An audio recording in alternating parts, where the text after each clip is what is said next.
Vamos lá, segunda de Paulo aos Tessalonicenses, capítulo 2. Glória a Jesus. Eu vou ler até o verso de número 9, tá, irmãos? Ora, irmãos, rogamo-vos pela vinda de nosso Senhor Jesus Cristo e pela nossa reunião com Ele, que não vos movais facilmente do vosso entendimento, nem vos perturbeis, quer por espírito, quer por palavra, quer por epístola, como de nós, como se o dia de Cristo estivesse já perto. Ninguém de maneira alguma vos engane, porque não será assim, sem que antes venha a apostasia e se manifeste o homem do pecado, o filho da perdição, o qual se opõe e se levanta contra tudo o que se chama Deus, ou se adora, de sorte que se assentará como Deus no templo de Deus, querendo parecer Deus. Não vos lembrais de que estas coisas vos dizia quando ainda estava convosco? E agora, vós sabeis o que o detém, para que a seu próprio tempo seja manifestado, porque já o mistério da injustiça opera. Somente há um que agora resiste até que do meio seja tirado. E então será revelado o iníquo, a quem o Senhor desfará pelo assopro da sua boca e aniquilará pelo esplendor da sua vinda. A esse cuja vinda é segundo a eficácia de Satanás, com todo o poder e sinais e prodígios de mentira. Pai querido, nós estamos ainda na Tua presença e precisamos que o Teu Santo Espírito comunique as Tuas revelações aos nossos corações. Pai, fala conosco, nós estamos aqui porque queremos ouvir a Tua voz. Revela a Tua vontade, Senhor, ao Teu povo, ministra aos nossos corações e nos abençoa com a Tua sabedoria. Assim nós oramos, Pai, e nós Te agradecemos em nome de Jesus.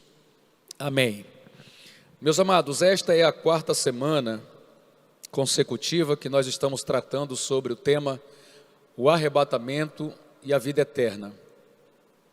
E eu comuniquei hoje um pouco mais cedo que nessa noite nós entraríamos no assunto do anticristo. Dentro desse grande tema que é o arrebatamento e a vida eterna, que é um tema maior ainda, nós temos eu vou chamar de entrave, uma complicação, uma pedra de tropeço no caminho, que é muito conhecida como o anticristo. Então, eu sei que algumas pessoas não sabiam que havia relação entre esses assuntos, mas sim, existe relação e eu vou mostrar isso aos irmãos. Bom, nas 3 primeiras semanas nós usamos a primeira carta de Paulo aos Tessalonicenses como base para a ministração. E eu lembro que eu me esforcei bastante no capítulo 4, a partir do verso 13, quando Paulo, para explicar o que vai acontecer com os mortos, também fala do arrebatamento dos vivos. E nós provamos aqui que uma única voz de comando, a voz de próprio Deus, o soar da sua trombeta, os que morrerem em Cristo ressuscitarão primeiro, depois nós, os que ficarmos vivos, seremos arrebatados juntamente com eles ao encontro do Senhor nos ares. Então, um comando só desencadeia 2 grandes eventos, que é a ressurreição dos mortos e também o arrebatamento dos vivos. Nós mostramos que há uma diferença significativa nesses 2 eventos, apesar de que eles acontecem praticamente no mesmo instante. A diferença temporal entre a ressurreição dos mortos e o arrebatamento dos vivos é de um átomo de segundo. A Bíblia fala num abrir e fechar de olhos. Essa é a diferença temporal. Então, praticamente, acontecem no mesmo momento, né? Mas são eventos distintos e nós mostramos isso. E, por fim, nós mostramos que o requisito para entrar na vida eterna com Deus seja pela porta da ressurreição dos mortos ou pela porta do arrebatamento dos vivos, A condição mínima, a única condição que existe é ter o nome escrito no livro da vida, que foi o assunto da semana passada. Bom, o apóstolo Paulo termina a sua carta aos Tessalonicenses falando de oração, orai sem cessar. Ele se despede de alguns irmãos, mas tempos depois ele escreve uma segunda carta. No primeiro capítulo dessa segunda carta, nós vamos ver o apóstolo Paulo saudando os irmãos, dando ali aquele boas-vindas através da sua carta, e podemos dizer que ele praticamente entra no real assunto que vai querer tratar aqui no capítulo 2. É aqui que ele realmente entra no tema da sua epístola. E eu quero que você mantenha a Bíblia aberta para entender, tá? Veja, ele diz: ora, irmãos, rogo-vos pela vinda de nosso Senhor Jesus Cristo e pela nossa reunião com Ele. Veja, o apóstolo Paulo está fazendo um apelo, clamando pela atenção e pela confiabilidade dos irmãos, usando para isso os dois assuntos principais que ele aborda lá no capítulo 4, a vinda do Senhor e a nossa reunião com Ele. Eu poderia aproveitar isso aqui para fazer o link com o que já comentei, dizendo: o Senhor vem e a gente vai, não é isso? Nos encontraremos com Ele nos ares. E quem participará dessa reunião? Eu já disse: os que morreram em Cristo e os que vivem nele serão arrebatados juntos ao encontro do Senhor nos ares. Então, o apóstolo Paulo está exatamente começando onde nós paramos. Ele está indo lá atrás, sobre aquele tema que nós tratamos lá, lembram? Da vinda do Senhor e da nossa reunião com Ele. Estão lembrados desse tema? É isso que ele está falando. Aos irmãos, sim, claro, estamos lembrados. E observe, Paulo vai falar uma outra coisa que também tem muito a ver com o que eu disse na primeira semana. Paulo disse que não vos movais facilmente do vosso entendimento. Quem assistiu a primeira noite aqui, né, e quem não viu ainda tem como ver na internet, quem assistiu a primeira noite, vai lembrar que eu disse aqui que a minha preocupação em tratar desse assunto durante essas semanas, ela surgiu quando eu percebi que um assunto tão fácil de acreditar, tão simples para a igreja, de um tempo para cá, começou a ser questionado de novo. Gente que passou a vida inteira na igreja acreditando que ia ser arrebatado, hoje, por causa de meia dúzia de vídeos que estão espalhados pela internet, já não confiam mais se haverá ou se não haverá o arrebatamento. Já não confiam mais se o arrebatamento será ou não antes da grande tribulação. Já não tem esperança de participar do arrebatamento da igreja. Tudo isso por quê? Porque foram movidos do entendimento que possuíam. Foram movidos do entendimento. Eu queria chamar a atenção dos irmãos, que o apóstolo Paulo diz assim, vamos ler a Bíblia: não vos movais facilmente do vosso entendimento. Porque o apóstolo Paulo, ele entende que o entendimento precisa estar em constante renovação, ok? Agora, que renovação é essa? Renovação que edifica, não renovação que destrói. Eu pensava, não penso mais o que eu pensava, e agora minha vida espiritual está destruída pelas novas coisas que eu penso. Não, isso não é de Deus. O que é de Deus? É encher a mente com as coisas que vêm de cima, é acrescentar conhecimento sobre Deus. Isso vem de Deus. Então Paulo até entende que você ser renovado no seu espírito, no seu entendimento, é uma coisa necessária para o crescimento espiritual.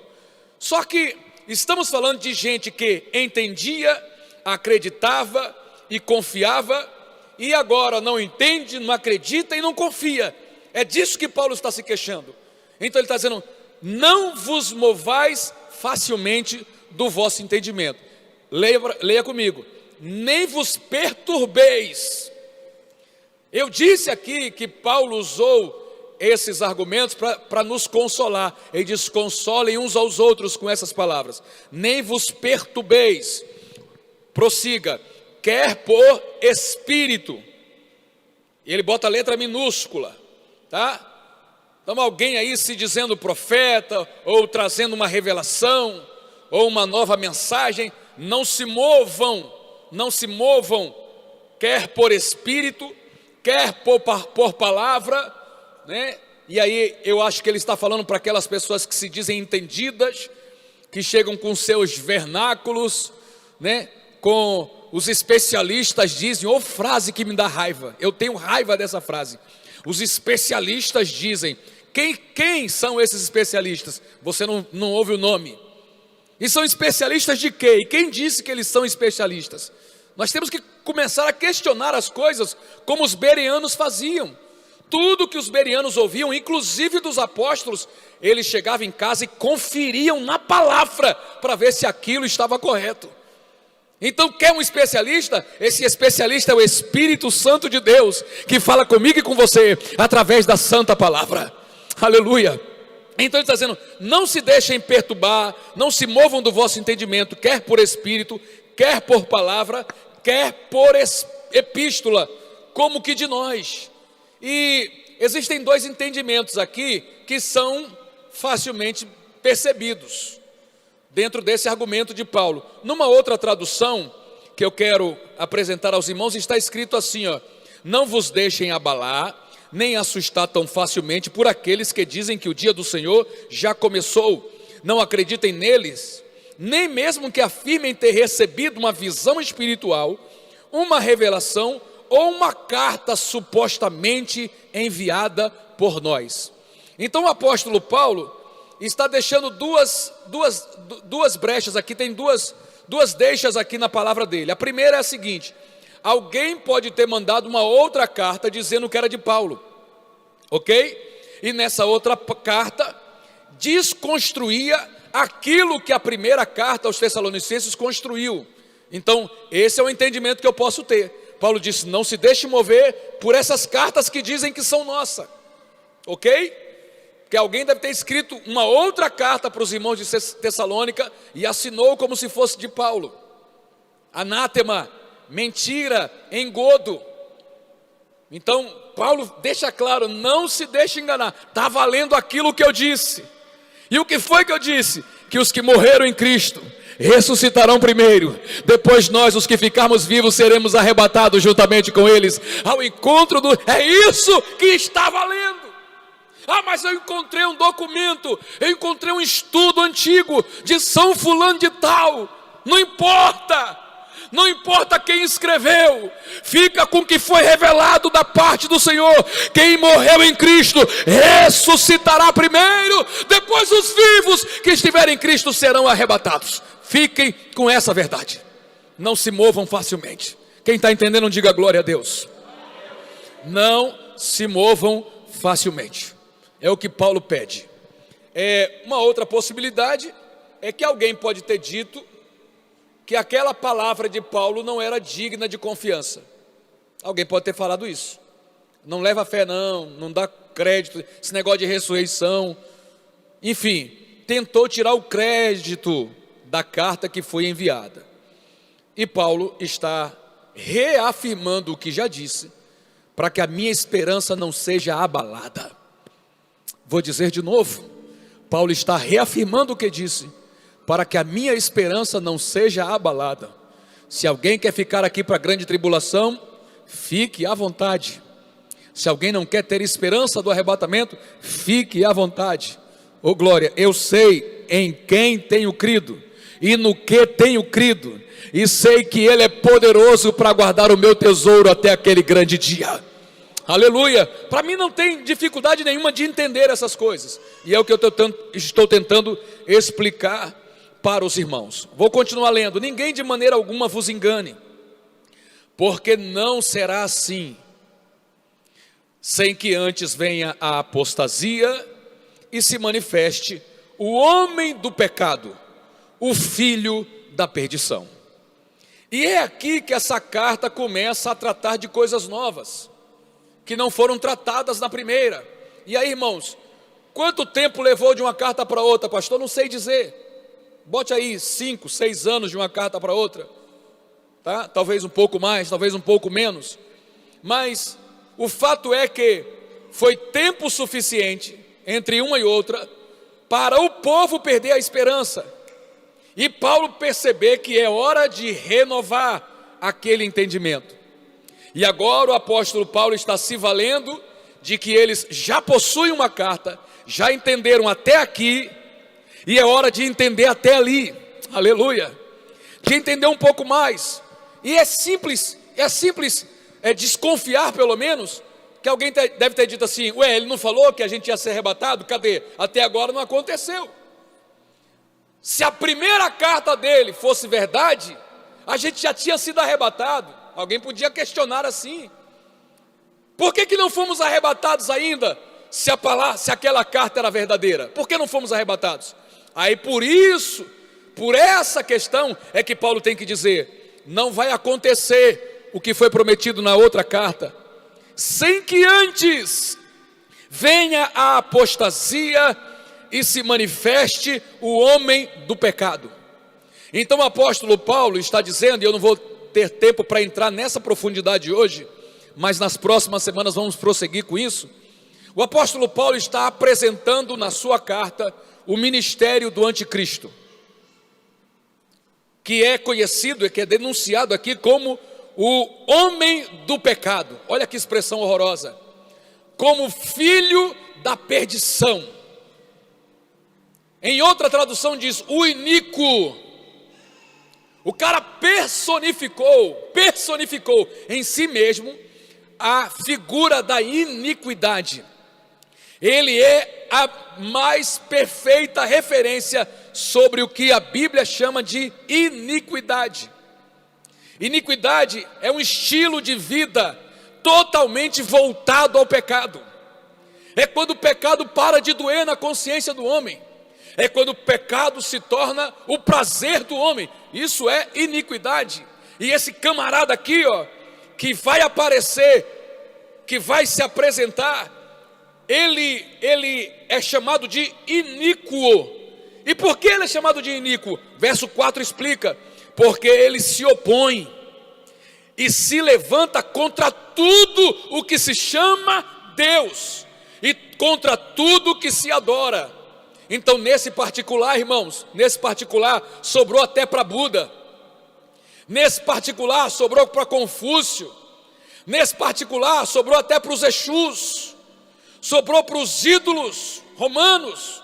Nesse particular aqui, o anticristo vai se levantar até contra Maomé, vai se levantar contra Alá, contra os deuses do animismo, contra o Tupã dos índios tupi-guaranis. Ele vai se levantar contra tudo que recebe adoração. Aí você vai dizer assim, ué, por que é que o filho da iniquidade vai se levantar contra os objetos de idolatria, contra os deuses da idolatria? Porque os deuses da idolatria também recebem adoração. E sabe qual é o problema que pode acontecer dentro do plano do anticristo? Alguém que aprendeu a ser devoto de um Exu, de um ídolo, qualquer hora dessa pode perceber que ele é uma farsa, qualquer hora dessa pode perceber que ele não passa de um pedaço de pau, de um pedaço de pedra, e pode procurar pelo verdadeiro Deus, e eu não quero que eles encontrem o verdadeiro Deus. Então, para que ninguém que agora está envolvido na idolatria, que está oferecendo sacrifícios a deuses que não são deuses, para que essa pessoa não se converta e não entregue a vida ao Senhor, ele vai querer apagar da terra tudo quanto é coisa ou ser ou nome que se adora, para quem se presta a adoração. Essa é uma das suas estratégias. Então tudo que se chama Deus, ele diz estou contra. Tudo que é adorado, ele diz estou contra. Ele é adorado ele é contra tudo que é adorado, mas ele vai querer se assentar como se fosse Deus.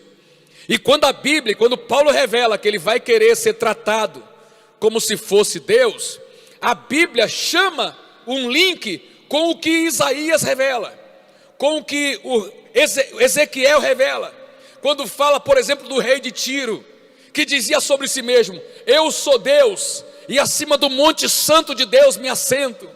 Aí o Senhor disse para ele: não é Deus não, tu não passa de homem, tu tem coração de homem, tem boca de homem, e eu vou mostrar que você não passa de um homem. Só o Senhor é Deus, só o Senhor é Deus. Então essa palavra aqui está chamando, ó, eu estou falando daquele cara lá, ó. Paulo está dizendo: eu estou falando daquele cara que disse assim para si mesmo: subirei acima das mais altas nuvens de Deus, e lá exaltarei o meu trono, e serei semelhante ao Altíssimo. Está vendo? Então eu estou percebendo que não é um homem comum, não é um homem normal, porque Paulo está dizendo que esse homem é aquele de Isaías, aquele que Isaías disse: subirei acima das mais altas nuvens, querubim ungido. Tu eras querubim ungido, andavas entre as pedras alfogueadas de Deus, pela perfeição da tua formosura e pela multiplicação do teu comércio se corrompeu o teu interior. Paulo está dizendo: é esse cara aqui que eu estou denunciando, ele vai se revelar. A obra dele tem o mesmo impacto da obra de Satanás. Então não é Satanás, tá? Para quem pensa que é o próprio Satanás, não é, é um homem, e a Bíblia diz que é um homem, só que ele vai incorporar em si mesmo toda a malignidade que existe no próprio Satanás. Gente, deixa eu dizer um negócio: os homens, por piores que sejam, o homem mais cruel que você imaginar, tem algum senso de amor dentro de si mesmo, e qualquer senso de amor tem origem em Deus, porque Deus é amor. Qualquer senso de amor. Alguém diz assim: Hitler não era tão maligno assim, porque ele não teve coragem de matar a própria mãe. Não sei se é verdade, mas parece que teve uma cena em que ele tinha que matar a mãe, e na hora ele perdeu a coragem. Por que ele perdeu a coragem de matar a mãe? Porque ainda tinha alguma coisa boa, é até difícil de dizer, ainda tinha alguma coisa boa dentro daquela criatura, tá? Agora esse aqui não, esse aqui tudo que ele vai fazer é na eficácia de Satanás, é no calibre de Satanás, é no mesmo timbre do diabo. Então se ele tiver mãe, ele não vai ter misericórdia nem a própria mãe. E outra coisa, ele receberá poder. A Bíblia diz que ele terá poder sobrenatural, ele vai poder operar sinais e prodígios, todos de mentira. Isso é bom que se destaque. Todos os sinais, todas as realizações dele serão, como a gente chama hoje em dia, fake news, uma farsa, um engano, ok? Tudo sinais e prodígios de mentira. A intenção dele é enganar todos os que perecem. Essa é a intenção dele, enganar todos os que perecem. Mas eu louvo a Deus pelo que está escrito aqui no verso 10, porque só estão na lista dos que perecem os que não receberam o amor da verdade para se salvarem. Porque se você recebeu o amor da verdade para se salvar, o diabo não vai conseguir te enganar, nem te levar para o caminho da perdição. Porque a Bíblia diz que ele, se possível, enganaria até os escolhidos. Mas quem entende que foi escolhido, desde o dia que levantou a mão para entregar a vida para Jesus, levante a mão comigo e dê um brado bonito de glória. Abra sua boca e glorifique o nome do Senhor nosso Deus. E quando esse tempo chegar, gente, quando esse momento chegar, Deus permitirá que o espírito do erro tenha sucesso. Deus permitirá, porque agora, Gabriel, agora o diabo mente, e as pessoas, mesmo as ímpias, ficam naquela desconfiança, um negócio incomodando lá dentro. Mas vai chegar um momento em que ninguém vai desconfiar de mais nada, vão acreditar 100% no que ele diz. Em alguns segmentos da sociedade hoje em dia, me parece que já começou a acontecer isso. As pessoas acreditam em certos enganos de forma cega, a coisa está horrorosa. Mas a Bíblia diz que ele vai ter todo esse sucesso depois que aquele que o impede seja retirado. Volte comigo ao verso de número 7. Ele diz: porque o ministério da injustiça opera. Somente há um que agora resiste, aleluia, até que do meio seja retirado. Então, esse ministério, irmãos, já está operando. O anticristo, eu não sei quem ele é, não sei. Eu poderia dizer um nome aqui, de um primeiro-ministro europeu, que muita gente na internet associa ele com esse homem aqui. Diz, é ele. Tem muitos vídeos acusando esse homem de ser o homem da iniquidade, o homem iníquo. Mas eu não vou ousar dizer o nome dele aqui, porque acredito que não seja ele. Acredito que não seja ele. E talvez mesmo que eu acreditasse, eu também não diria o seu nome, porque não nos importa assim. O que a Bíblia me deixa saber? O nome do anticristo? Não. O que a Bíblia me deixa saber? O ministério que ele realiza. E é nisso que Paulo se concentra. O ministério dele já está em operação. Eu vou dizer outra vez, o ministério do anticristo já está em operação. Os irmãos lembram que a Bíblia no Antigo Testamento mostra Jesus se manifestando em aparições teofânicas. Que nome feio é esse, pastor? Ele se personificou, se fez apresentar como homem algumas vezes no Antigo Testamento. Lembram disso? Lembram que através do seu espírito ele já operava no Antigo Testamento, mas ninguém sabia quem ele é. Percebiam os seus efeitos, percebiam a sua operação, o seu espírito agia, mas ele não tinha encarnado ainda. Ele não tinha encarnado ainda. Isaías revela: um menino nos nasceu, um filho se nos deu. Quer dizer, o menino foi gerado, mas o filho já existia, foi entregue. Então o Senhor Jesus Cristo já operava no Antigo Testamento, mas não tinha se feito carne ainda. E a Bíblia diz: o verbo que age desde a criação, oh glória, no princípio era o verbo estava com Deus, o verbo era Deus. Ele estava no princípio com Deus, todas as coisas foram feitas por Ele, e sem Ele, nada do que foi feito se fez. Então o verbo já estava em operação, desde antes da fundação do mundo, mas ninguém tinha visto Ele ainda, aleluia.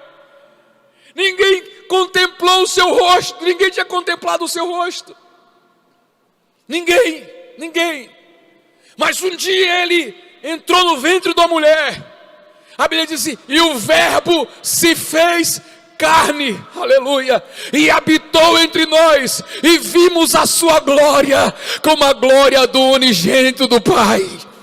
Você entendeu? Então Jesus primeiro agia pelo seu espírito, e depois se manifestou em carne. Sabe o que o anticristo está fazendo? A mesma coisa. Ele age pelo seu espírito, pelo seu ministério, e depois se manifestará em carne. O mesmo processo, Joel. É por isso que Paulo está dizendo: é um homem, se preparem, porque o espírito dele já está em operação, o espírito dele já está agindo. Vamos à Bíblia, meus irmãos, capítulo 4 da primeira epístola de João. João diz: amados, capítulo 4 da primeira de João: amados, não creiais em todo espírito, mas provai se os espíritos são de Deus, porque já muitos falsos profetas se têm levantado no mundo. Nisto conhecereis o Espírito de Deus. Todo espírito que confessa que Jesus Cristo veio em carne é de Deus. Prossiga, verso 3. E todo espírito que não confessa que Jesus Cristo veio em carne não é de Deus. Vamos ver de quem ele é. Mas é o espírito de quem, gente? Do anticristo, do qual já ouvistes que há de vir. Olha que expressão. Vocês já ouviram, vocês estão sabendo que ele vem. E eis que já está no mundo. Quem é que está no mundo? O anticristo não, o espírito dele.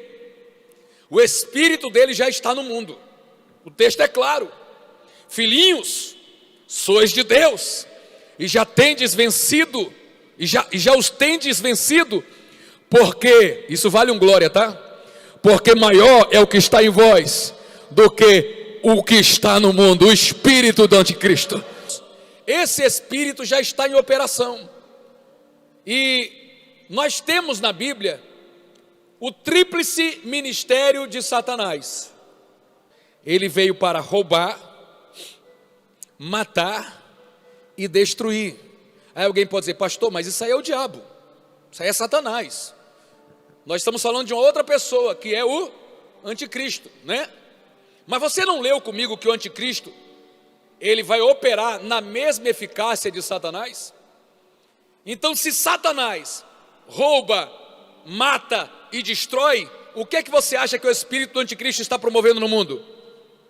Roubo, morte e destruição. Por quê? Porque foi para isso que eles têm manifestado o seu espírito, para roubar, para matar e para destruir. E eu tenho percebido, irmãos, que para conseguir o seu intento, Satanás usa 3 armas, que é a mentira, o medo e a opressão. Através dessas 3 armas, ele consegue roubar, consegue matar e consegue destruir. Mas tudo isso que ele faz, aleluia, é desfeito por um sopro da boca do nosso Deus. Porque para isso se manifestou Jesus, para desfazer as obras do diabo. As obras do diabo já estão aí, espalhadas pelo mundo, mas o poder do nome de Jesus Cristo é suficiente para desfazer as obras do aleluia, glória a Deus. Volte comigo a segunda carta de Paulo aos Tessalonicenses, capítulo de número 2, por favor. Glória a Deus. O apóstolo Paulo está preocupado com os crentes de Tessalônica, para que eles não parem de acreditar nessa realidade. E para isso ele alerta: antes que a promessa do arrebatamento aconteça, vocês perceberão a apostasia. E vocês vão perceber que o mundo se encaixou perfeitamente para receber o homem do pecado. Esse cenário que está sendo construído por Satanás é o maior indicativo que eu tenho que o tempo da igreja na terra terminou. É o cenário. Olha, chegamos num momento que, se o anticristo der um grito aí na mídia e reivindicar o trono das nações para si, eu acho que vão querer.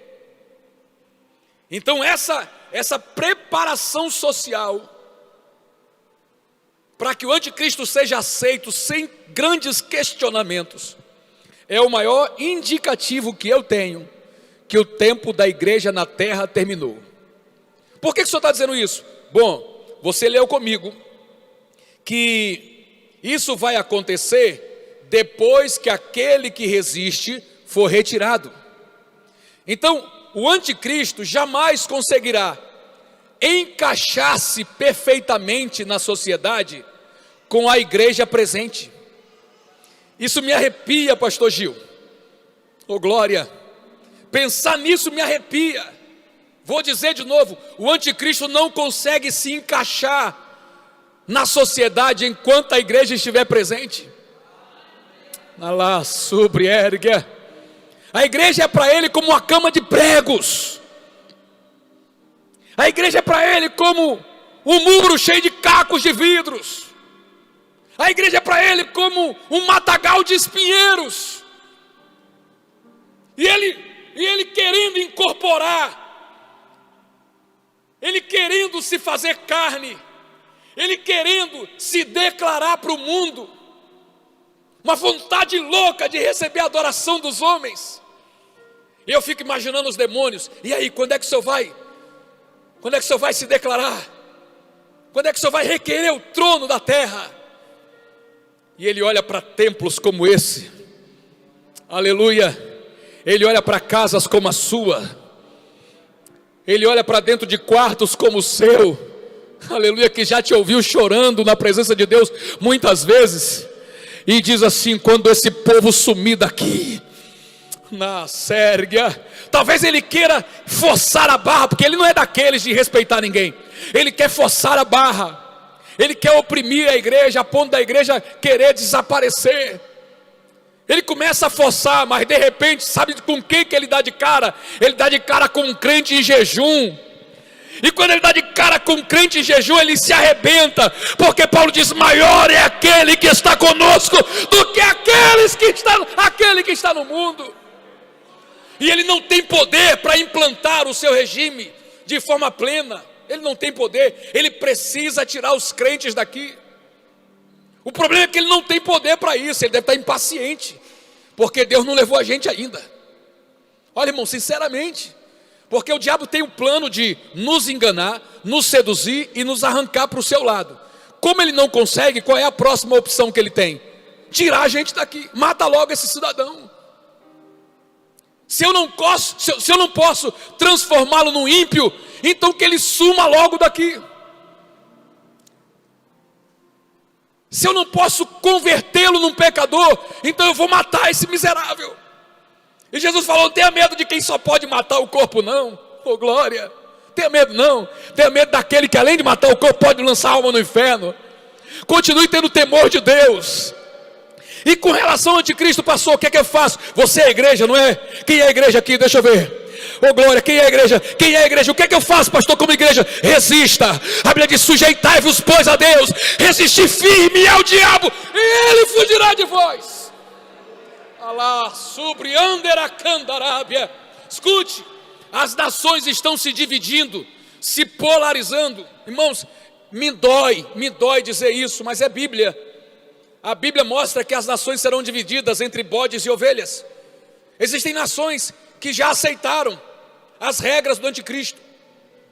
Existem nações cuja igreja se corrompeu num nível tal, e por respeito aos irmãos que estão nessas nações, porque eles ainda existem, eu não vou citar o nome de algumas, mas algumas nações que agora estão debaixo do domínio de Satanás, há 40 anos atrás estavam vivendo um avivamento, mas começou uma brigalhada de um crente contra o outro, inveja, perseguição, começaram a calar os profetas, o círculo de oração foi desativado, disseram que jejuar não era de Deus, começaram com a mensagem maligna, dizendo: uma vez salvo, salvo para sempre. Aí o que aconteceu? A igreja se calou, o diabo veio e colocou o seu sistema, estabeleceu suas regras, e o pouco de igreja que sobra naquele lugar não tem força para reagir.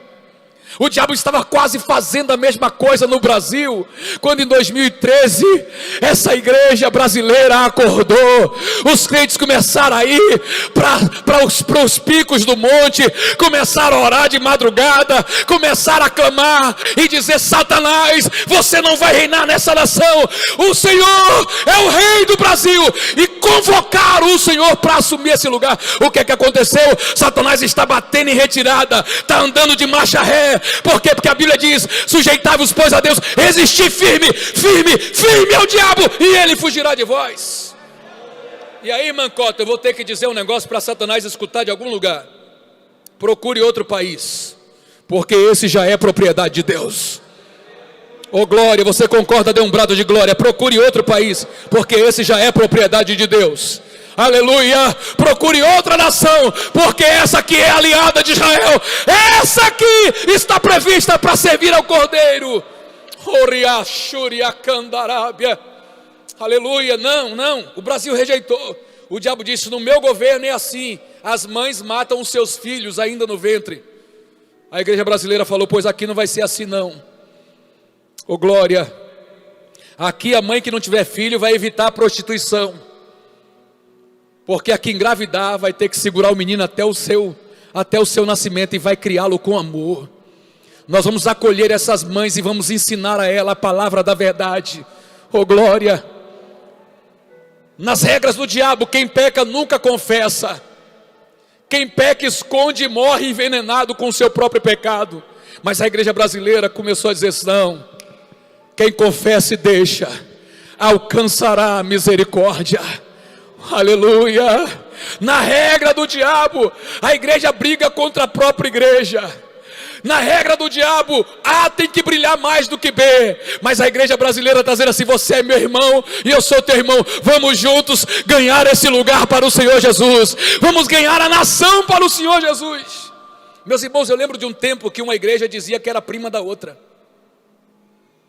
né? Você não deu a paz do Senhor para ele, não, é da outra convenção, é meu primo. Eu lembro dessa época. Eu lembro na época que o assembleiano não via um batista como irmão, e vice-versa. Mas você já percebeu que essas barreiras acabaram? Já percebeu que isso foi desconstruído? E foi desconstruído como? Pelo Espírito Santo de Deus. Aleluia. E eu não sei se eu exagero no que eu vou dizer, mas até a barreira entre a igreja evangélica e alguns segmentos católicos também tem caído por terra. Eu tenho um parente católico que assiste mais pregação do que eu, compartilha mensagem, segue os nossos pastores. Conheço, servi com um sargento aqui no colégio militar, aqui perto, que na minha visão, ele era tão crente, ou mais crente que eu, um homem de oração, não era devoto de ídolos, só reconhecia Jesus como seu Senhor e seu Salvador. Aqui do lado, a gente se reunia para orar junto, e eu vou dizer que não. Eu disse: Major, tem uma garota ali com problema, o pai dela saiu de casa, ela está muito triste, as notas dela começaram a cair, e eu falei com ela, perguntei se ela não queria uma oração, e ela disse que quer, e eu falei que ia chamar o senhor, que o senhor é pastor, para a gente orar por ela, pode ser? Tudo isso para dizer o quê? Diabo, você não vai mandar nesse país. Pode esquecer do Iapoque ao Chuí, pode esquecer, oh glória, do Atlântico até a Bolívia, pode esquecer a floresta amazônica e os pampas gaúchos, pode esquecer as praias cariocas e o Planalto Central, pode esquecer o estado de Goiás e o estado do Maranhão, pode esquecer, oh glória, porque o Brasil, aleluia, servirá o nosso, quem concorda dê um brado de glória, essa nação ficará para sempre na presença de Deus. Agora, ele já opera, o Espírito dele está agindo. Se ele tiver liberdade, ele vai implantar não só o seu espírito, mas as suas regras, através do medo, da mentira e da opressão. Abra a sua Bíblia agora comigo, na primeira carta de Paulo aos Tessalonicenses, capítulo 5. Glória a Deus. Versículo 19. Para o anticristo não vencer a igreja, aqui está a regra. O que está escrito aí? Me ajude. Não extingais o Espírito. Dá para ler o 20 também. Não desprezeis as profecias. Aqui está a regra para não se permitir vencer pelo anticristo. Porque se tem uma coisa que não combina com o anticristo, é crente cheio do Espírito Santo de Deus. Porque crente cheio do Espírito Santo de Deus tem uma temperatura que Satanás não suporta. Olha, irmã, isso foi uma frase pentecostal, você podia ter dado um glória para Jesus, mas agora passou. Vamos lá, 1 de Paulo aos Tessalonicenses, capítulo 4 agora, mesma epístola, capítulo 4. Verso 1 e 2, a Bíblia diz: finalmente, irmãos, vos rogamos e exortamos no Senhor Jesus, que assim como recebeste de nós e de que maneira convém andar e agradar a Deus, assim andai, para que, me ajude, continueis a progredir cada vez mais, porque bem sabeis que mandamentos vos temos dado pelo Senhor Jesus, porque esta é a vontade de Deus, a vossa santificação. Não combina, nada disso aqui combina com o anticristo. Ele tem que procurar outro endereço, porque no endereço onde os crentes possuem esse nível de preocupação, esse nível de zelo, o anticristo jamais vai se criar. Agora vamos à epístola de Judas, é aquela que fica antes de Apocalipse, a última antes de Apocalipse. Epístola de Judas, versículo de número 17. Eu não disse o capítulo porque só tem um. Diz assim: mas vós, amados, lembrai-vos das palavras preditas pelos apóstolos de nosso Senhor Jesus Cristo, os quais vos diziam que no último tempo haveria escarnecedores que andariam segundo as suas ímpias concupiscências, o modus operandi do anticristo. Estes são os que causam divisões sensuais que não têm o Espírito. Mas vós, amados, edificando-vos a vós mesmos sobre a vossa santíssima fé, orando no Espírito Santo, conservai a vós mesmos no amor de Deus, esperando a misericórdia de nosso Senhor Jesus Cristo para a vida eterna. Aleluia! E apiedai-vos de alguns que estão duvidosos, e salvai alguns, arrebatando-os do fogo. Tendes deles misericórdia com temor, aborrecendo até a roupa manchada da carne. Ora, aquele que é poderoso para vos guardar de tropeçar, e apresentar-vos irrepreensíveis com alegria perante a sua glória, ao único Deus, Salvador nosso, por Jesus Cristo nosso Senhor, seja glória e majestade, domínio e poder, antes de todos os séculos, agora e para todos sempre. Amém. Oh glória! Observe aqui o desafio que Judas, não o Iscariotes, né? Judas está nos propondo. Eu já ouvi, já li para os irmãos que eu não posso extinguir o Espírito. Eu já ouvi e já li para os irmãos que eu devo me esforçar pela santidade, para não permitir o sucesso do anticristo em minha vida e em minha nação. Agora eu estou aprendendo mais uma lição. Qual é a lição? Apiedai-vos dos que estão duvidosos. Essa é a próxima lição, verso 22. Apiedai-vos de alguns que estão duvidosos. Tem gente com dificuldade de crer nessas coisas que estamos apresentando.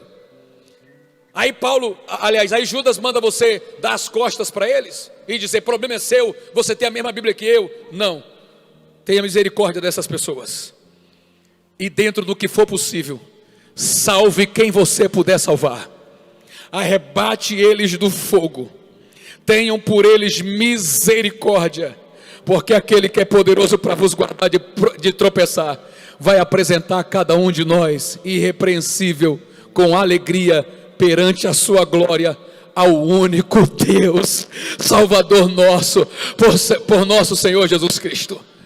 Então Deus está dizendo: fechem comigo essa parceria. Aleluia, que parceria? Me ajudem a salvar quem ainda está perdido.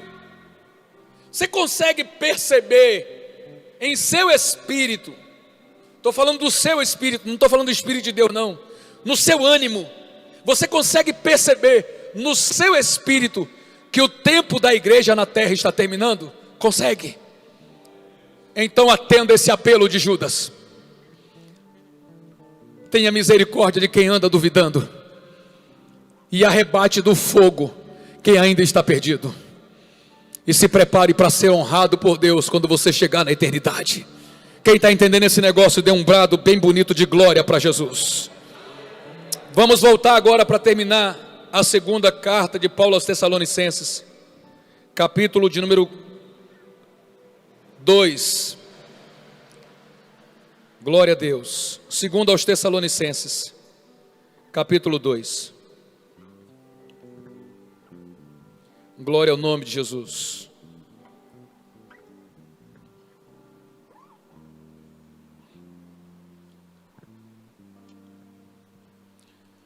Verso de número 7, irmãos, por favor.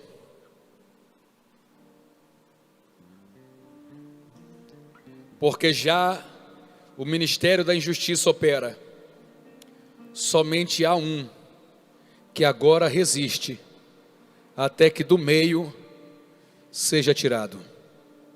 Na nova tradução da linguagem de hoje, ele chama isso de misteriosa maldade. Em outra tradução diz poder perverso. O ministério da injustiça é chamado de poder perverso que já está no mundo. Já está no mundo. Lá em 1 João 4, nós mostramos, no versículo de número 3, que o apóstolo João diz que o Espírito dele já está no mundo, ele só falta se manifestar em carne. Essa passagem que lemos aqui é questionada por muitos teólogos. Eles dizem que a igreja não é este que resiste. Eles acreditam que a igreja estará por um tempo debaixo da autoridade do anticristo, porque ela não é essa resistência, ela não representa essa resistência contra Satanás, contra o anticristo. E por que eles não acreditam que estamos falando da igreja? Por que eles acreditam que não estamos falando da igreja? Bom, uma das explicações se apoia no fato de que muita coisa do anticristo ainda tem sucesso em nosso meio. Infelizmente, quem não consegue acreditar que a igreja é a resistência contra a manifestação do anticristo, deixa de acreditar, porque quando olha para a igreja, percebe na igreja coisas que são do caráter do anticristo. Por exemplo, você já ouviu falar de inveja dentro da igreja? Já ouviu falar? Já. A inveja é coisa do caráter de Deus ou coisa do caráter do anticristo? Coisa do caráter do anticristo. Vocês já ouviram falar que tem gente que rouba mesmo sendo da igreja? O roubo é coisa do caráter de Deus ou do caráter do anticristo? Você já ouviu falar de adultério no meio dos crentes? Que acontece adultério no meio dos crentes? Estamos estudando agora uma revista de escola dominical, a primeira epístola de Paulo aos Coríntios, e lá tem a história de um homem que traiu o próprio pai dele, se deitou com a própria esposa do pai, com a própria madrasta. Entendeu? Então, adultério dentro da igreja. Adultério é coisa do caráter de Deus ou coisa do caráter do anticristo? Coisa do caráter do anticristo. Então as pessoas que não acreditam que a igreja seja essa resistência, dizem, isso aqui não pode ser a igreja. Não pode, porque a igreja, ela está infestada de coisas que fazem parte do caráter do anticristo. Então como é que uma instituição tão cheia de coisas do caráter do anticristo pode oferecer resistência ao anticristo? Vamos lá. Para negar que aqui esteja falando da igreja, eu posso fazer uma outra pergunta. Se não for a igreja, quem é? Alguém resiste o anticristo. Se não é a igreja, quem é que resiste? Me fala aí. O governador Wilson Witzel? O Bolsonaro? O PT que resiste? É isso aí? O PSL? O Supremo Tribunal Federal que resiste à chegada do anticristo? Se não for a igreja, alguém resiste. Alguém não deixa ele se manifestar. Quem é esse alguém? Quem é esse que, enquanto estiver aqui, resiste ao anticristo? Aí alguém fala assim, eu acho que é o Espírito de Deus, que um dia vai ser retirado. Me mostra na Bíblia qual é o versículo que diz que o Espírito será retirado. Não tem. Mas a Bíblia fala que a igreja vai ser retirada. Oh glória! A igreja está e não estará. A igreja vive aqui, mas um dia viverá lá. Aleluia. A igreja está aqui, mas um dia se verá diante do Todo-Poderoso e passará a eternidade inteira com Ele. Então se não é a igreja, me diga, quem é então? O Espírito de Deus não cola. Qualquer instituição humana não cola. Quem mais tem capacidade para ser essa resistência é a igreja. Mas o Senhor acabou de dizer que a igreja, dentro da igreja, tem muita coisa que faz parte do caráter do anticristo. Sim, eu disse. E o apóstolo João, na segunda carta que ele escreve, ele reconhece isso. Ele diz: filhinhos, é já a última hora. Vocês ouviram que o anticristo viria, e eu digo, ele já está entre vós. Olha a palavra que João está dizendo: o anticristo já está entre vós. Era para ele estar lá fora, pastor Jefferson, era para o anticristo estar do outro lado da rua, do outro lado da cidade, enfiando a cara no fundo da lama da Baía de Guanabara, com medo de olhar na cara do cristão. Era para ele estar lá fora, mas o apóstolo João está dizendo: ele está entre vós. Imagina, você sentado ali tranquilinho, né? Entre você e o irmão tem uma cadeira vazia, de repente você sente uma fumaça preta se arrumando do seu lado. Você olha assim, e aquela fumaça preta falou assim: você não ouviu o pregador dizer que eu estou aqui no meio? Aí aquele grito: o sangue de Jesus tem poder, né? Mas é o que João está dizendo, ele já está no meio de vós. Olha, irmãos, todo pastor, ainda mais um pentecostal, ele gosta de dizer assim: o Espírito de Deus está entre nós. E eu consigo dizer, sabendo que sou verdadeiro, o Espírito de Deus está entre nós. Você pode sentir a presença dele nessa noite, aqui na igreja e também na sua casa. Você pode falar em outras línguas, adorar a Deus na beleza da sua santidade, porque o Espírito do Senhor está aqui. Só consegue chamar Deus de Pai quem estiver cheio do Espírito Santo. Só consegue glorificar a Deus quem está cheio do Espírito Santo. Só consegue reconhecer Jesus Cristo como Filho de Deus quem está cheio do Espírito Santo. Só admite que Jesus veio em carne quem está cheio do Espírito Santo. Então, se você é um dos tais, abre essa boca aí e glorifica o nome de Jesus. O Espírito de Deus está entre nós. Se ele está entre nós, não era para o Espírito do anticristo também está. Não era, mas infelizmente ele está. Eu vou contar uma experiência rápida, praticamente pessoal. Não foi comigo, mas foi com uma pessoa que estava próxima a mim naquele culto. Alguém viu um demônio do lado de uma pessoa na igreja, tipo a ilustração que eu fiz. E quando a pessoa viu, ficou assustada. Falou: Satanás, que abuso é esse de entrar na casa de Deus? O que você está fazendo aqui, diabo? Ele fez assim para a pessoa que estava do lado dele: foi ela que me trouxe aqui. Eu vim com ela. Você está entendendo? Era para estar aqui apenas o Espírito Santo de Deus e os seus anjos, enchendo todo esse ambiente. Mas infelizmente o Espírito do anticristo consegue entrar também. Através do que, pastor? Através da falha do nosso caráter. Mas isso não descredibiliza a igreja com uma resistência diante do anticristo. Por quê? Porque a igreja não sou apenas eu. Eu também sou igreja, mas a igreja não sou só eu. Aleluia. Vou repetir: eu também sou igreja, mas a igreja não sou só eu. Nós somos parte de um corpo. E às vezes tem um pedaço do corpo doente, e o vírus está ali, e a bactéria está ali, e o fungo está ali. Está entendendo? Tem um pedaço do corpo adoecido. Aí você vai dizer assim para a bactéria: o que você está fazendo aí, miserável? Aí ela vai dizer assim: foi esse pedacinho aqui que deixou eu ficar. Mas se o corpo inteiro trabalhar, até naquele ponto enfermo, o mal vai ter que sair.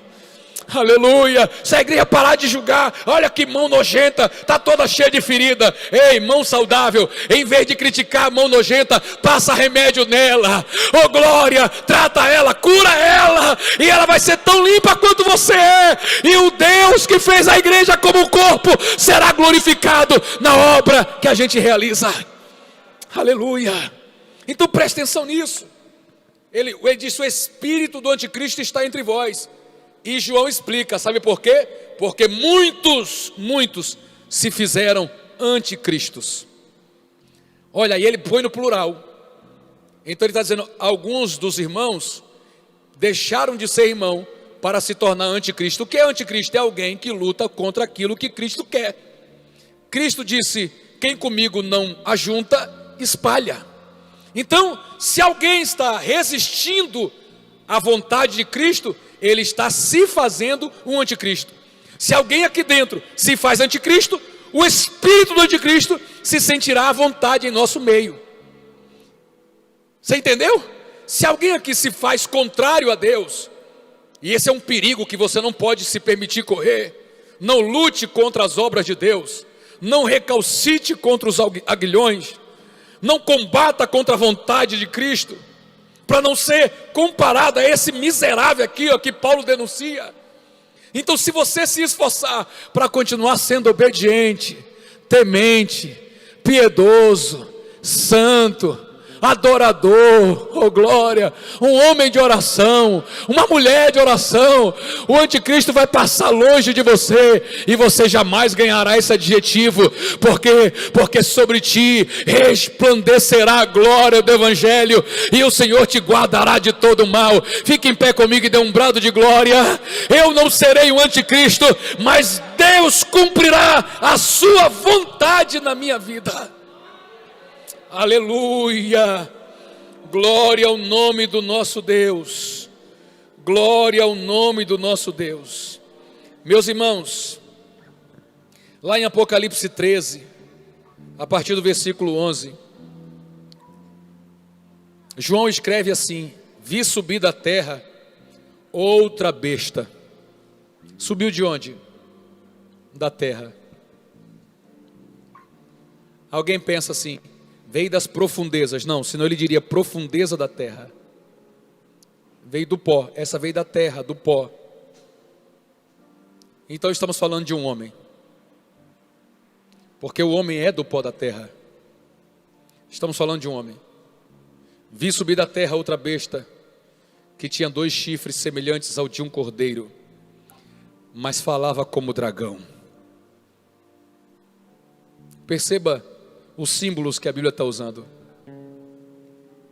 Chifres como se fossem de cordeiro. O que é chifre, gente? É aquele negócio feio que o pessoal bota na cabeça dos demônios quando pintam? Não. Dentro da linguagem bíblica, chifre fala de força, fala de poder, tá? Então ele diz assim, ó, subiu com 2 chifres, mas falava como dragão. O poder dele procede da primeira besta. A primeira besta transfere poder para esta segunda, que veio da terra, na sua presença, e faz que a terra e os que nela habitam adorem a quem, gente?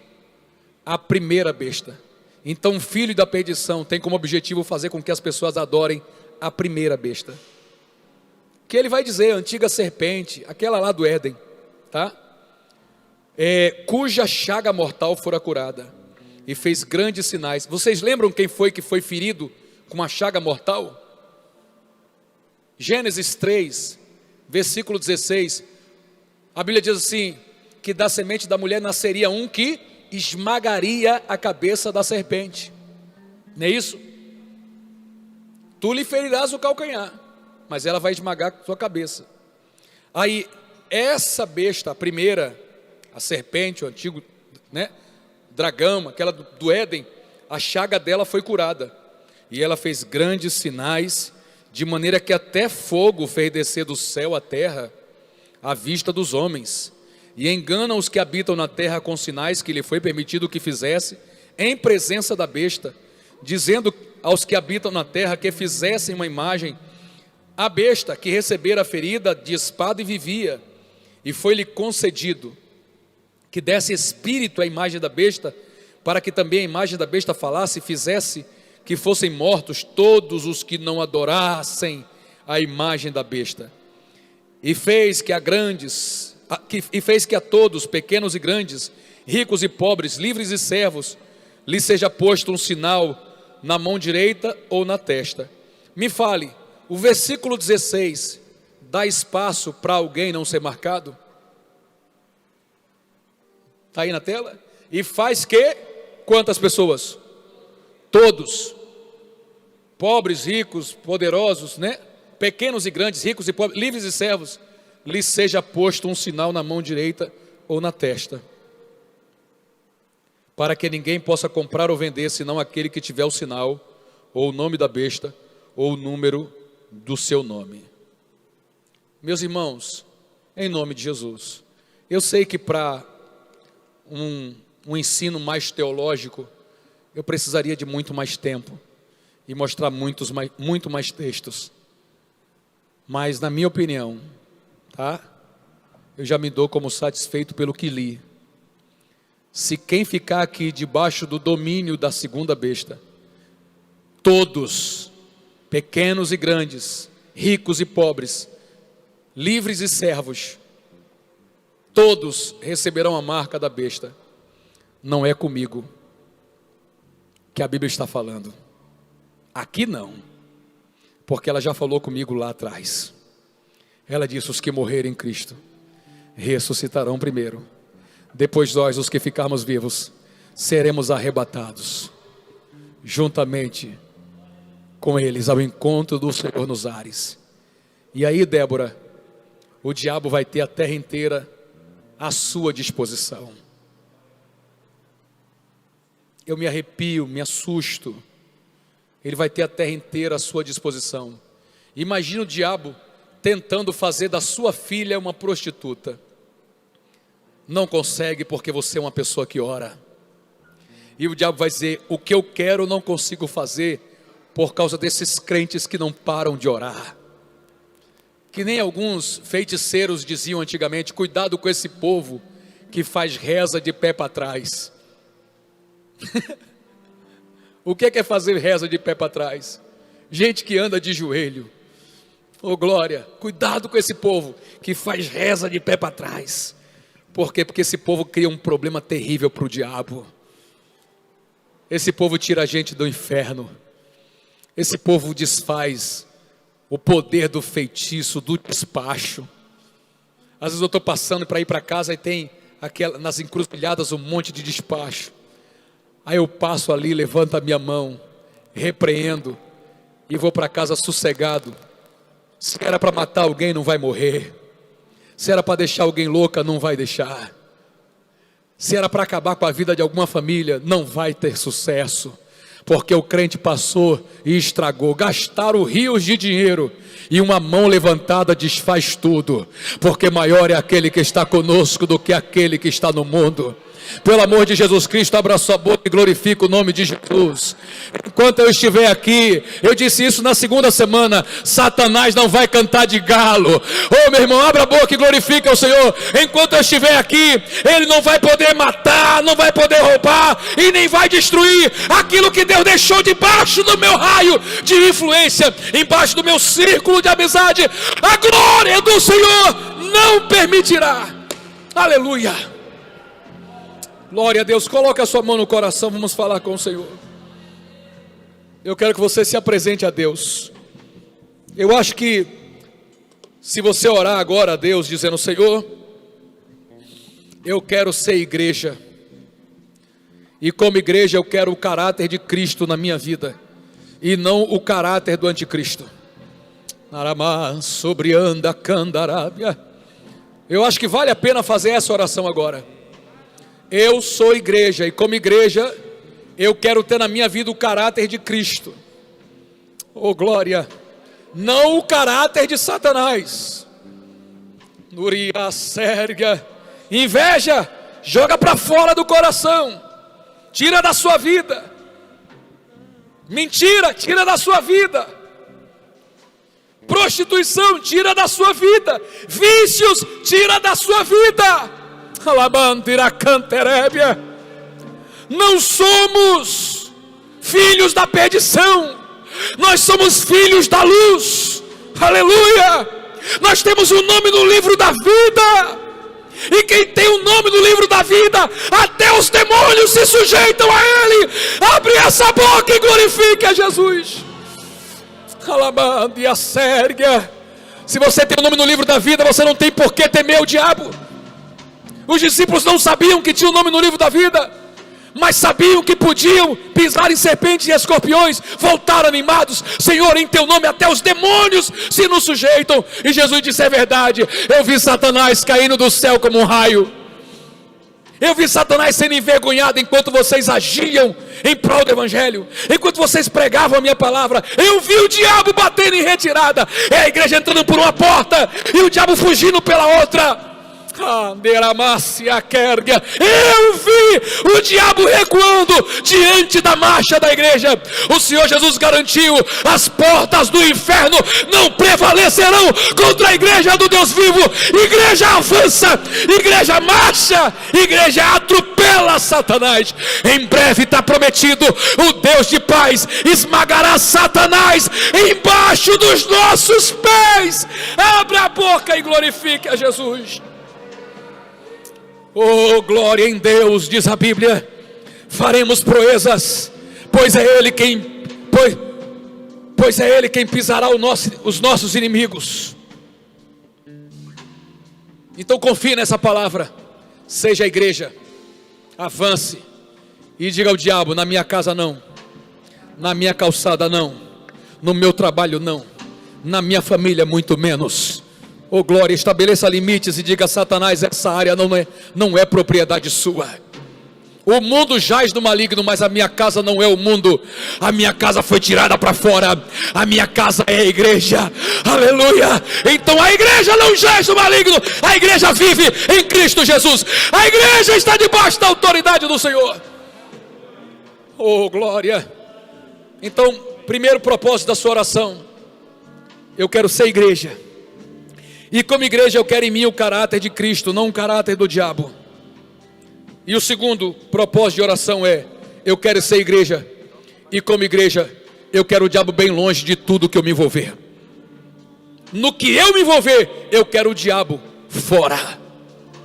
Na subrianterébia. Misilene sabe disso. Nós evangelizamos numa cidade lá em Sergipe. E o filho da mulher que nos cedeu a energia, ele era aleijado dos pés até a cabeça, todo torto. E numa oração que foi feita no final daquele trabalho, dentro da casa da irmã, uma irmã viu quando um vulto escuro saiu das costas do rapaz, que era todo aleijado, e fugiu pelo quintal da casa. Mancota, quando o vulto saiu das costas do rapaz, o rapaz esticou o braço, esticou as pernas, o rosto dele se consertou. Eu não consegui nem saber que era a mesma pessoa, porque eu entrei atrasado, eu estava enrolando os fios. Eu era o sonzeiro daquele grupo. E quando eu cheguei para participar da oração, o povo já estava chorando, agradecendo a Deus. E eu estou vendo um rapaz que eu não tinha visto, em pé, do lado de todo mundo. Aí a irmã Edilma perguntou: não está conhecendo ele não, meu irmão? Eu falei: não está conhecendo, é o filho da irmã. O rosto estava perfeito. Isso é igreja. Nós temos as nossas falhas, os nossos defeitos, mas hoje já vamos estar tratando com mais seriedade de tudo isso. Não quero o caráter do diabo na minha vida, eu quero o caráter de Cristo. Oh glória, e com o caráter de Cristo, não quero o diabo perto de mim. Não quero o diabo aonde eu entro, não quero o diabo aonde eu me envolvo. É eu entrando por uma porta e Satanás batendo em retirada pela outra.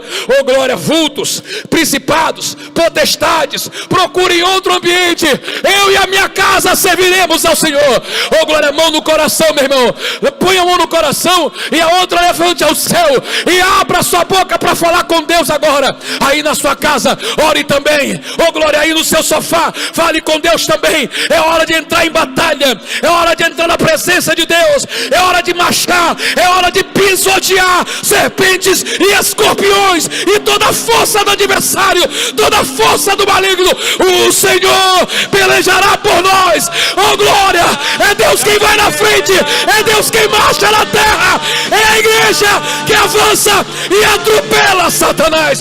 Abre essa boca, glorifica o nome. Todavia me alegrarei.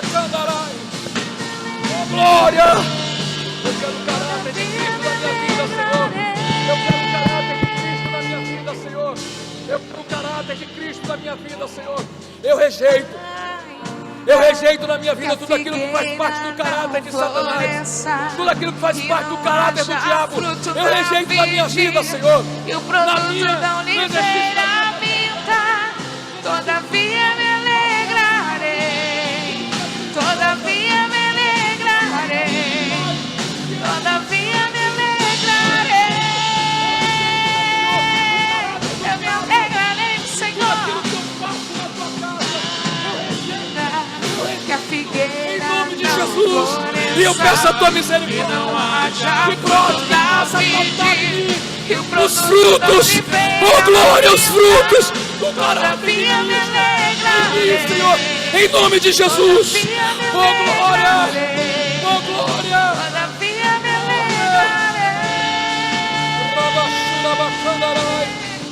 Glorificado seja o nome de Jesus. Choro dura uma noite, mas a alegria ela vem pela manhã. Eu creio. Eu creio. O choro dura uma noite, mas a alegria ela vem pela manhã. Eu creio. Eu creio. Deixa só os instrumentos um pouquinho. Irmãos, eu preciso fazer uma oração por vocês. E eu quero ser muito honesto. Eu não vou fazer essa oração porque me sinto melhor que ninguém aqui. Eu digo isso de coração aberto. Eu vou fazer essa oração porque o Espírito de Deus me instrui dessa forma. Tá? Ninguém pode pensar em atropelar o diabo se ainda tem o caráter dele. Não dá. Ainda que o nome de Jesus faz toda a diferença mesmo para essas pessoas. É fundamental que você rejeite absolutamente tudo aquilo que faz parte da sua vida e ainda se associa ao caráter do diabo. Rejeitar mesmo, de verdade. Então, se você, quando olha para dentro de si mesmo, ou nos seus olhos, na frente do espelho, diz: fulano, ainda tem muita coisa em você que Deus precisa arrancar. Eu não gostaria que você saísse do seu lugar por bobagens. Se é uma bobagemzinha, não precisa sair do seu lugar. Eu quero orar por quem, quando se olha no espelho, diz: tem coisa séria dentro de mim que eu quero tratar no altar do Senhor, que eu não quero levar para casa, que eu quero deixar aqui, ó, no chão da misericórdia de Deus. Então, se for o seu caso, tá? Não sei quantas pessoas vão aceitar esse convite, mas eu queria que você saísse do seu lugar, viesse aqui à frente. Vou pedir para o Jefferson ajudar a organizar aqui, se for o caso. Mas se você entende que precisa sair daqui hoje liberto de alguma coisa que você sabe que não faz parte do caráter de Deus, e você entende, são coisas sérias, pastor, eu preciso de mudança, venha, pode vir. Você não está dizendo que é melhor ou pior que ninguém. Você está dizendo: eu não aceito continuar do jeito que eu estava. É só isso.